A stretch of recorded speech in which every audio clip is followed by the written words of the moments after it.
কোটি টাকার গাড়ি অচল, তাই প্লাস্টিকের সস্তা নৌকাই এখন এই দুবাইয়ের ধনীদের একমাত্র ভরসা। অনেকে আবার সেটিও না পেয়ে হেঁটেই নোংরা পানি পার হতে বাধ্য হচ্ছেন।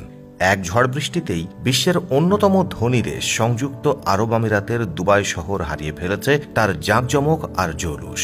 এ যেন এক জরাজীর্ণ চেহারা। বৃষ্টি কমলেও জলাবদ্ধতায় কার্যত অচল দুবাই। সবচেয়ে ভয়াবহ বিষয়, প্রবল ঝড় বৃষ্টিতে প্লাবিত দুবাইয়ের ধনীদের বিশাল বিশাল দামি অট্টালিকা আর দৃষ্টিনন্দন সুরম্য প্রাসাদগুলো। উঠান ঘরের ভেতরের প্রতিটি জায়গা সবখানেই এখন থই থই পানি, জলাবদ্ধতা আর পানি ঢুকে নষ্ট হয়ে গেছে দামি দামি সব আসবাবপত্র, টাইলস, বাগান আর লবিগুলো। নোংরা পানিতে ডুবে গেছে প্রাসাদের ঘরগুলো।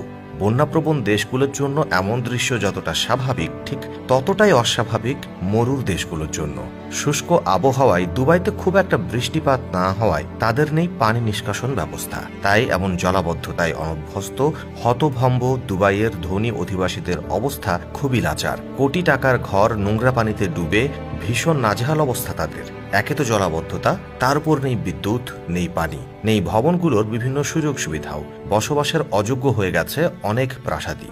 এখনো সবকিছু স্বাভাবিক না হওয়ায় ক্ষুব্ধ অনেক দুবাইবাসী। তারা বলছে, আমাদের বাড়িতে সব বাথরুমে ড্রেনের থেকেও নোংরা পানি বের হচ্ছে, সবকিছুই এখন পানির নিচে।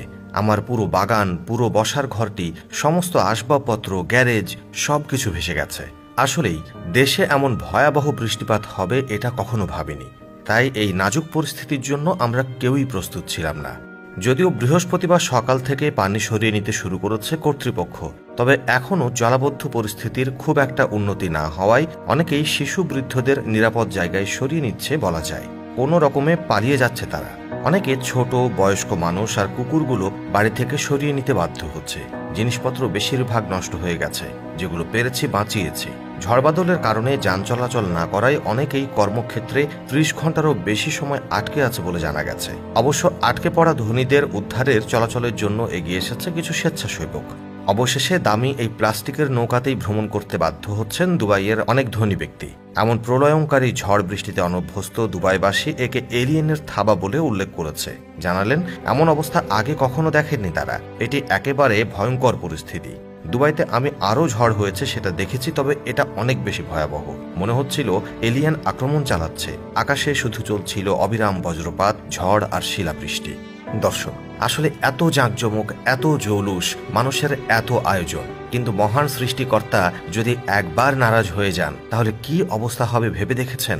আসলে দুবাইয়ের ধনীরা যেখানে সোনার গাড়িতে করে ঘুরে বেড়াতে অভ্যস্ত, সেখানে তাদেরকে চড়তে হচ্ছে প্লাস্টিকের নৌকায়। এ নিয়ে আপনার মতামত কি অবশ্যই কমেন্টে জানাবেন। আজ এখানেই বিদায় চাইছি।